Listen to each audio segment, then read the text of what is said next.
ભક્ત ગોરા કુંભાર. હા દેવી, ગોરાને ગોતો એ અમારી ફરજ છે ને ગોરા તો હરિનો વાલો છે અને ગોરાની કાળજી હરિ રાખશે અને એને હેમખેમ ઘરે પાછો લાવશે.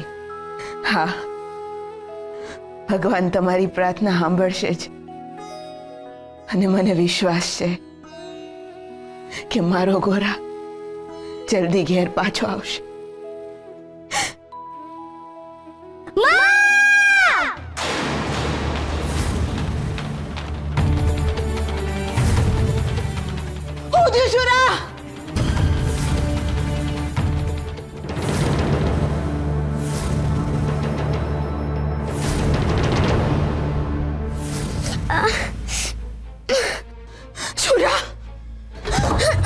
શુરા બેટા,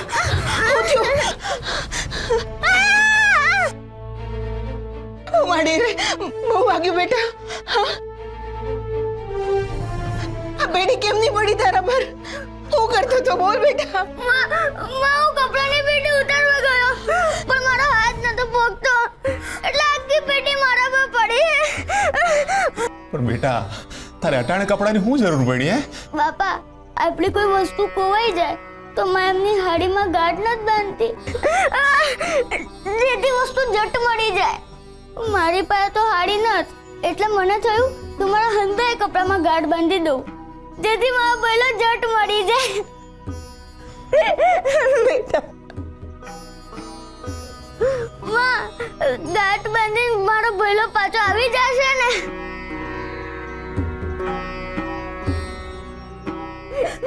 મળી જાય બેટા. હાલ, આપણે બે થઈને છે ને તારા કપડાને ગાંઠ માર્યો. હાલ.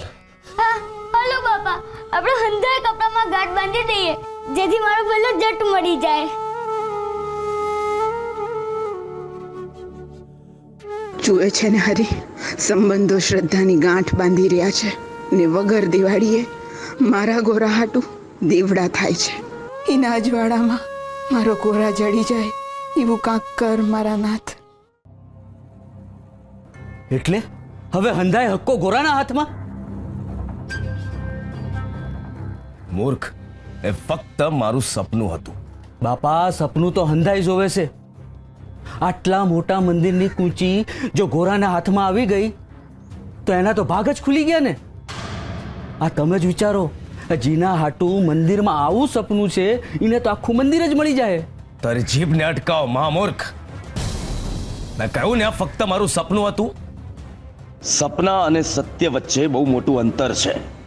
બાપા, હવે આ અંતર ઘટી રહ્યું છે. તમે મને એમ કહો કે આ સપનું તમને ક્યારે આવ્યું? બપોરે, બરાબર બપોરે હું સૂતો હતો ત્યારે. સૂરજ મધ્યમાં હશે ત્યારે. બાપા, એવું કહેવાય છે કે આ ટાણે જો વિચાર પણ કરો ને તો વિચાર પણ સાચો પડી જાય છે.